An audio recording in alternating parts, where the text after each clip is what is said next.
मैं कभी कभी अदनान के घर चला जाता था। अदनान की अम्मी मेरी बहुत इज्जत करती थी, अपने बेटे की तरह, और इसकी बहन को भी मैं आप ही बोलता था, तो बोल ना करते हुए अब कहानी पर आता हूँ। कॉलेज की कैंटीन में मैं और अदनान साथ साथ बैठे थे, जबकि फरजाना और रेहाना बाजी अपनी सहेलियों के साथ बैठी थी। मैंने कहा सुना फिर कोई माल हाथ लगाया। मैंने कहा सुना फिर कोई माल हाथ लगा या नहीं, या फिर अभी तक हाथ के साथ गाड़ी चला रहा है। और मैं मुस्कुराने लगा। अदनान बोला, हंस ले बेटा हंस ले, जैसे तू मोर्चा फतह करके आ चुका है। वो तंजिया लहजे में बोला। मैंने कहा, यार तुझे तो पता है मेरी गुड़िया हर वक्त मेरे साथ होती है। यहाँ मैं बता दूं कि मेरी छोटी बहन फरजाना को मैं गुड़िया बोलता हूँ। असल में वही गुड़िया जैसी जिसकी वजह से मैं गर्लफ्रेंड भी नहीं बना सका। और सबसे बड़ी बात, मैं अगर छुप छुपा के कुछ कर भी दूँ किसी के साथ तो मेरी फीलिंग्स वो महसूस कर लेगी, क्योंकि वो मेरी जुड़वा बहन है। अदनान बेटा आगे तो जानता है मेरा क्या होगा? अदनान बोला, हाँ यार ये तो है, बहुत बुरा फंसा है तू। फिर जो भी हो तेरी गुड़िया तुझे कुछ नहीं बोलेगी, तुझसे बहुत प्यार करती है। मैंने कहा, हाँ ये तो है, चल यार चलते हैं, मुझे खेतों में भी जाना है। वैसे भी आखिरी लेक्चर नहीं है, शाम को खेतों में मिलते हैं। फिर मैं फरजाना को लेकर मोटरसाइकिल पर घर की तरफ चल दिया, जबकि फरजाना गाड़ी पर आती थी बाकी सहेलियों के साथ। मैंने कहा, गुड़िया कुछ लेना तो नहीं है? रास्ते से वो बोली, नहीं भाई, बस आज गर्मी बहुत लग रही है, जल्दी घर चलते हैं। मैंने मोटरसाइकिल मार्केट की तरफ कर दी, फिर एक आइसक्रीम कैफे के सामने रोकी और गुड़िया को लेकर अंदर चला गया। फरजाना बोली, भाई आपको ना मेरे दिल की बात पता चल जाती है। मैंने कहा, गुड़िया तू तो जानती है, फिर क्यों पूछ रही है? फिर मैंने एक बड़ा कप स्ट्रॉबेरी प्लस वनीला का ऑर्डर किया, जो कि हम हमेशा लेते थे। आइसक्रीम खाकर हमने बाकी सब के लिए पैक करवाई, जो कि ऑर्डर पर कूल बॉक्स में थी, ताकि घर पहुंचने तक पिघल ना जाए। हम घर पहुंचे तो 12 बजे थे। हमारी डोरबेल बजाने से पहले ही अम्मी ने दरवाज़ा खोला। मैंने कहा, आपको कैसे पता चल जाता है कि हम आ गए हैं, जबकि आज तो मोटरसाइकिल भी मैंने पीछे ही बंद कर दी थी। अम्मी बोली, तुम तो मेरी जान हो, तेरे दिल की धड़कन महसूस कर लेती हूँ। फरजाना बोली, तो ये आपकी जान है तो मैं क्या कुछ नहीं लगती आपकी? अम्मी गुड़िया को अपने साथ लगाते हुए बोली, तुम तो मेरी रूह हो। फिर हम ऐसे ही खुशी खुशी अंदर आए। मैं नीचे वाले बाथरूम में नहाने के लिए आ गया, क्योंकि ऊपर गुड़िया ने नहाना था। मैंने बाथरूम का दरवाज़ा जो बंद था, लॉक नहीं था, खोल के अंदर चला गया। अंदर राइट साइड पे बाथ सेट और वॉश बेसिन है, और दरवाजे की लेफ्ट साइड पर शॉवर वगैरह है। मैंने लेफ्ट साइड नहीं देखा और राइट साइड पर जाकर अपना लिबास उतार दिया और वॉशरूम करने लगा।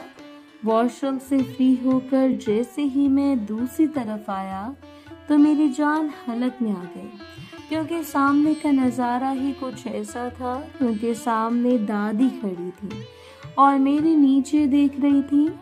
हुआ कुछ यूं कि जब मैं अंदर आया तो वो नहा चुकी थी।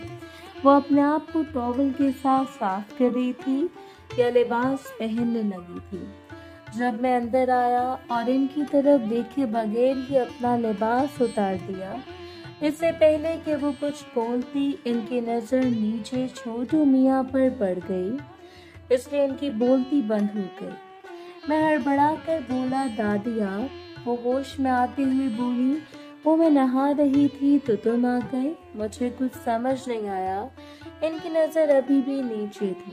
जब मैंने इनकी नज़र का पीछा किया तो मुझे एहसास हुआ कि मैंने तो कुछ नहीं पहना हुआ।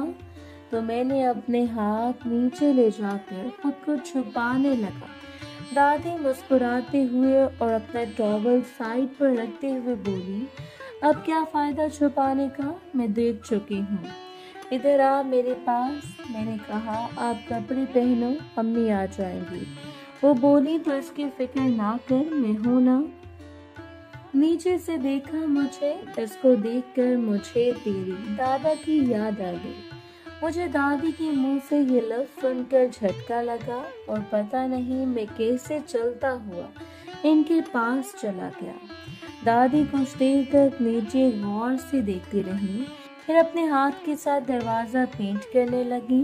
मेरे हाथ भी खुद ब खुद इनकी तरफ चले गए। मैंने देखा इनके चेहरे पर मुस्कुराहट आ गई। फिर इन्होंने मुझे पकड़कर अपने साथ लगा लिया और मैं बुलंद पर फ्रेंड वाला काम करने लगा। वो बोली, शाबाश बेटा, तुम्हारे दादाजी भी ऐसे ही करते थे। मैं हैरान था ये हो क्या रहा है, लेकिन जो कुछ हो रहा था मैं बहुत खुश था। फिर इन्होंने फ्रेंड वाला काम करना शुरू कर दिया। मैं बहुत डर रहा था कि अगर कोई आ गया तो क्या होगा। मैंने इससे पहले कभी ये कहा नहीं था, लेकिन दादी मैंने इससे पहले कभी ये किया नहीं था, लेकिन दादी पूरी तजर्बाकार औरत थी। वो बहुत खूबसूरत थी और कहीं से भी बड़ी नहीं लगती थी। थोड़ी देर बाद वो नीचे बैठ गई। फिर इन्होंने जो काम किया इसका मैं आपको नहीं बता सकता कि मैंने कितना एंजॉय किया। इन्होंने लॉलीपॉप वाला काम करना शुरू कर दिया। मुझे ऐसा लग रहा था जैसे छोटू मियाँ किसी मशीन में है। वहीं ऊपर फरजाना जब नहा रही थी, इसको उलझन सी होने लगी और देखते ही देखते इसके नीचे भी कुछ होने लगा। इसको समझ नहीं आ रही थी कि ये हो क्या रहा है। नीचे खाना तैयार हो चुका था, जिसको चाची ने बांधा और खेतों में अब्बू को देने के लिए निकल गई। अम्मी किचन में बाकी सबके लिए खाना बना रही थी, क्योंकि बाकी बहनों के आने का टाइम हो रहा था। फिर सब ने एक साथ खाना खाना था। दादी बोली, काशी बेटा, ये छोटे मियाँ तो तेरे दादाजी जैसा है। दादी बोली, तो बता मैं कैसी लगी, मैं तो बूढ़ी हो गई हूँ। मैंने कहा, दादी अभी भी आप बहुत खूबसूरत हैं, दिल करता है आपका दरवाजा पेंट कर दूं। दादी बोली, तेरे दादाजी के जाने के बाद मैं सिर्फ हाथ के साथ अपनी गाड़ी चला रही हूँ। अब तो मुझसे भी रहा नहीं जाता। आज रात को मेरे कमरे में आकर सो जाना। वो नीचे से अपना काम कर रही थी और कुछ देर के बाद मेरी ट्रेन स्टेशन पर पहुंच गई। मैंने मुस्कुराते हुए कहा, कभी घर के पीछे वाला दरवाजा पेंट करवाया है? वो बोली, हाँ बहुत दफा तेरे दादाजी को ये काम बहुत पसंद था। मैंने कहा, दादाजी के अलावा किसी और से दरवाजा पेंट करवाया है? वो बोली, एक से करवाया था। मैंने मुस्कुराकर पूछा, किससे? वो बोली, अपने बड़े भाई से। मैं हैरान था। मैंने कहा, सच्ची आपने इनसे दरवाजा पेंट करवाया है? कब, कैसे, कहाँ, मतलब शुरू कैसे हुआ?